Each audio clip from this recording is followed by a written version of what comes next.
This video is about Rahu Ketu in your 1st and 7th house axis. I thought I'd do this video. This could also apply to you if you have Rahu or Ketu sitting in with your ascendant lord as well somewhere else. So for example, if you are Aries ascendant and you have Rahu or Ketu sitting with you in a different house, it'll be quite similar to that as well. So but obviously you've got to bear in mind that obviously that might be a different house. But anyway, so just like, let's start with the Rahu Ketu. So we know that we have been reincarnated to do things to do with Rahu, because these are the areas of life we have no experience of, but we want to experience those in this lifetime. So this is like there's a naivety and curiosity about the where Rahu is. And where Ketu is, obviously we bring in those experiences from previous life. So hence the reason you can put a young child of 2 or 3 in front of a piano and they can start playing, because their Ketu experience has had that in a previous life, for example. When somebody has Rahu in their 1st house, they are very much to they are to experience things to do with themselves. Self-growth and improvement, self-knowledge and enlightenment is very important to them. And obviously if in the 1st house you have Rahu, you will have in your 7th house you will have Ketu. And Rahu is all about attachments and Ketu is all about detachment. Rahu is, or the north node of the moon, is all to do with a head and a bodiless entity, and Ketu is all about the body and no head. So clearly when you have a head and no body, you are seeing things, and as you're seeing things, you're wanting things. With Ketu is exactly the opposite. It's got no head and therefore it can't see. So this is some of the reason why some astrologers actually don't take Ketu's aspects, because Ketu, what they say, aspects is like drishti, the other word for it. So it's like a look, a glance. So therefore, if there is no head, then there is no glance, no aspect. So although I do take it, I can also understand that. So I do look at the aspects of Ketu, but I also I'm more interested in the Rahu aspects rather than Ketu ones. So going back to Rahu then, so Rahu is all, we said, is attachment. It wants to experience new things. It's new areas of life, and we have reincarnated, so we have to, in order to be happy and fulfilled in our lives, we have to tackle things to do where Rahu is. Even though for us it's quite painful to begin with in our early life, because you want to be in your comfort zone, which is Ketu. But really, life kind of makes it difficult and you have to keep going for that. So somebody who has Rahu in the 1st house naturally wants to experience things in early life to do with relationships. They just like, because Ketu is what they know and it's in their 7th house, they naturally are drawn towards relationships. But anywhere that Ketu is, there is lack of satisfaction. And because these two kind of balance each other, in order to have good relationships, they have to work on themselves. So yeah, so there will be this level of like with Rahu in the 1st house and Ketu in the 7th house, that I want relationships, I need relationships. And obviously they keep going into relationships and they stay in relationships even though they really might not even be happy. But that's what they are drawn to. So this is a game of like what's going on in life, what's going on, and so obviously it gets to a point in their life that they realize, actually I need to work on myself because I keep making mistakes in my relationships, and but that's probably because I need to self-grow. So then when they start self-growing, I'm just going to move this because I noticed I got a shadow there. No, it's not working. So anyway, so they keep with relationship, there's this dissatisfaction, but the moment they just like literally start looking into themselves, things will just improve so much more. So Rahu in the first house can give you unusual looks as well. And at first, when you're young, you kind of think that, oh, you know, you might think of it as a bit of a curse because you kind of stand out to others. But actually, as you get older, you embrace that and you think, I'm glad that I'm different to everybody else. I'm glad that I'm maybe taller, I'm maybe larger, I might be a little bit more slimmer, or, you know, you just very different to everybody else. And they embrace it. As you embrace who you are and they work with what they have, they become happier. And so if they are in any relationships, there's definitely more satisfaction in the relationships as well. And they also, Rahu, you know, if you have Rahu in the first house, I really encourage you to just kind of, I think one of the remedies for first house Rahu is like, you know, just like, because obviously it's not, you know, it's just like embrace having changing styles.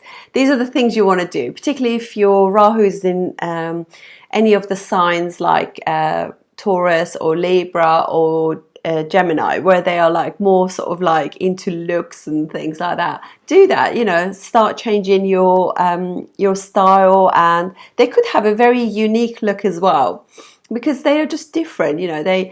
Rahu means anything foreign or different, so embrace it. And actually they can be like movers and shakers a little bit, you know, in terms of style and looks, and they have their own thing going on. They have this very magnetic personality as well, but they're kind of faking it as well because they don't really know themselves. They're faking it. So that's quite endearing. As they get to know themselves a little bit more, embracing, okay, so I need to, you know, I think somebody who's got Rahu in the first, it's very important to reflect on things. And if you have really close family members and really close friends, so actually kind of see what they say, because obviously they got nothing to gain by being sort of like not truthful to you. But if the people are truthful to you, it's quite good to see how they sort of see you as well. Because obviously Rahu can also make one very, very self-obsessed as well, obsessed about whatever house it's in. So it can be quite self-obsessed. So it's quite nice to just get reflecting on what people say and actually learn from it as well. And obviously they might have an inflated kind of ego because they don't really understand those things, so they're quite naive about it. So they kind of want to be famous, want to be seen, want to be noticed, you know. And so it's all the things you kind of, when you start doing astrology, you really got to cut some slack for people to kind of realize, you know, we're all in the same boat. We're learning, we're experiencing, we're making mistakes, we have failures, we have successes, we have good days, we have bad days. And Rahu in the first house probably can do more than any other because they really have no knowledge of self, because they were self-sacrificing in relationships and partnerships they had previously. They're finding themselves. I think they're quite magnetic and they got that unusual look. I'm always quite interested in people who don't follow the crowd, and they're not afraid to make a statement. I remember seeing a video actually on I don't know, my daughter showed me, and there was this like 80-something-year-old woman in London who wore everything. She had pink hair and pink hat and pink lipstick and really pink cheeks and pink coat and pink shoes. And somebody came up to her and they said, oh, you know, we just wanted to tell you that you look really cute, you know, this young person. And she said, oh, I'm really pleased you said that, because all my friends always take the mickey out of me. They've always been very unkind. People say really not very nice things to me. And it's because she's unusual. She's not wearing the black and the grey and the blue.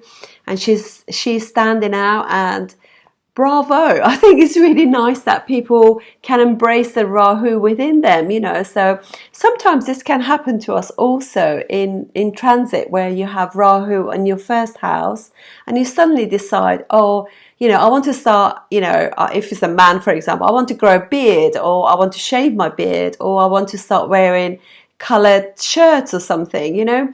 Or for a woman, she might colour her hair or cut it really short, just embrace it. You know, if these are happening to us you know, so we can't judge anyone, because these sort of things can happen to us as well. So I think for Rahu, obviously, being in the first house, this is the things they have to deal with. So they're kind of faking it a little bit, because it's not, they don't really have necessarily have the knowledge of it. And but obviously they are kind of curious about others, because this is what they know. They want to be in a relationship because that's their comfort zone. They want sort of like be supported by somebody, but really their role in life is really about self-development, self-knowledge, self-awareness. So allow them space to make those mistakes in the first house, because they really don't know these things. And new area of life. And the moment you relax into it and really embrace the things, you know, because obviously in relationships they will be very, very detached, because naturally anywhere Ketu is, you're detaching yourself. You don't really, you've experienced it, you think you want it, but you don't really want it. And so the moment they relax with that and they realize, actually, I need to work more on myself, then relationships really increase. And actually there's a saying as well that they're saying that if you have Ketu in the 7th house, you know, it's these partnerships are dissatisfactory until you work on yourself, and all of a sudden the balance arrives, and you just like you have a fulfilling relationship, but you also have that self-fulfillment, self-knowledge and self-awareness, which is something that you didn't know. Therefore everything becomes fulfilling. Your 1st and 7th house axis becomes really strong. And so now let's go on to the other way around. So you have Ketu in the 1st house and you have Rahu in the 7th house. So there's a detachment to self and attachment to other people and relationships. So these people obviously have, to begin with, early part of life, they're very aware of themselves, you know, because that's what they know, self. So they want to really kind of, they might change their look sometimes, they might sort of like be quite self-obsessed. So everybody else says, you know, I want to go out with her and get to, or even your mum might be thinking, you know, I don't really know my child, because they're kind of detached from themselves a little bit as well, or they're self-obsessed a little bit. And because Ketu is what they know. So they're kind of difficult to grasp, these people, because whatever they're like, they are kind of, there's a little bit of disconnection with themselves. So therefore people don't really understand them. And so they sort of like, because their past life has been themselves, they know all the consequences of action and everything. They got that experience going on. And so now they're sort of like, as they sort of grow older and everything, their sort of Rahu is pushing them to have relationship with others. So they're really self-obsessed by others. And the more they go into the 7th house, the more they're detaching themselves from themselves. So they get to an age where they just really don't look after themselves. They might not bother going to hairdressers. They might not, you know, they kind of accept their looks. They literally, they're detached from themselves. So they don't, it's like Ketu in the 1st house. They don't notice that they might be wearing the same outfit like day in, day out. You know, they you know, and to the because they're so obsessed with the other people. But obviously when you're going into relationships, you're going into an area of unknown. So people judge you, in a sense, when you first meet somebody, even though obviously you want to have a relationship that's more spiritual and on their sort of deeper level. But at the end of the day, most people connect on kind of how you look or how your energy is, you know. So if with Ketu, because their energy into themselves is lacking, because there's so much into that, then the person might just not really look after themselves. They kind of, because they're not materialistic, you know. Rahu in the 1st house, they're materialistic. They want, you know, anything new, I've got to experience it, you know. As soon as there's a new fad or something, they might be interested in it. Ketu in the 1st house, there's no connection with anything to self-improve at all. So there's like, they're spiritual, they got no ego, they're not materialistic, they're kind of like not into themselves at all. So they can let themselves go. So therefore, sometimes, unless, you know, there is help from other planets, they kind of literally let themselves go. But if you want relationship, you really need to work on yourself, because somebody will just think, okay, if at this age, in their 20s or 30s, they're not interested in how they look, in their 40s and 50s, it's just not going to improve. So it's going to, you know, and also you're looking for somebody who is Rahu. So they, you know, Rahu will be somebody who is looking into looks and how they appear to the world. So you really need to balance that out, you know, because if you're encouraging relationships to come in, you really need to improve the first house in order to attract the Rahu. So there is kind of a lesson there to learn that even though you are spiritual, spirituality within couples happens eventually, because you've kind of gained that material thing, because Rahu would want the material things, and then as material things do not satisfy them, then the spiritual life kicks in a really heavy way. So yeah, so it's being aware of that as well. So, you know, like so that you want to work on yourself in order to get that really good relationship that, you know, that brings, because they need that. They need something unusual, something exciting in their lives, but they kind of live in on the partner, and there's a huge kind of pressure on the Rahu person, seventh house person, to provide the balance that they need. But really, that's a pressure that you don't want to put on relationship. You want to work on yourself, so things are equal in the relationship. Constantly expecting the partner to derive and give you is going to cause issues. So this is how I see first and seventh things. Obviously, in every sign is different, because in some houses Ketu does perform better, but it's known that Ketu detaches, Rahu attaches.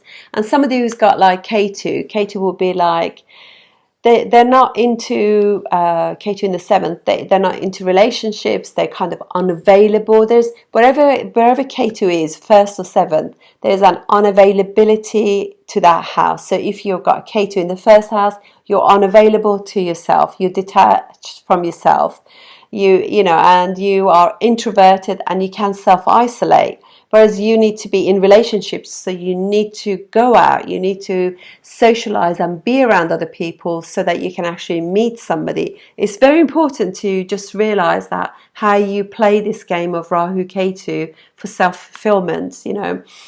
So this is my take, but I have one good remedy for each. I think when you have Rahu in the first house, it's a very good remedy is to get up in the morning and look at your feet and ground yourself, because Rahu is not, oh God, there's a little fly. Rahu is not grounded. So you want to ground yourself and be walking and go on grass, particularly sort of like connect with Mother Nature as well, because Rahu is so very materialistic, so wanting. So the moment they actually attach themselves to nature more, those wants and needs and cravings will be sort of like curbed a little bit. And if you have Ketu in the first house, then you want to wake up every morning and actually look at yourself, because you want to attach your head to your body, because this is a headless entity. So it needs to know that actually I'm a human being, I have needs, I want to actually be fulfilled as well. And that self-fulfillment is not going to always come from relationships. I need to put some sort of force into that. So I urge you to do that and look at your face all the time. And also, I think, give yourself, you know, look at yourself. For Ketu people, it's even more important to look at your face, and every day give yourself gratitude. I'm grateful for my health. I'm grateful, say, for my hair. I'm grateful for my, just say something grateful, and actually smile at yourself and acknowledge yourself. That will be so important. Thank you, folks. I'll see you on the next video.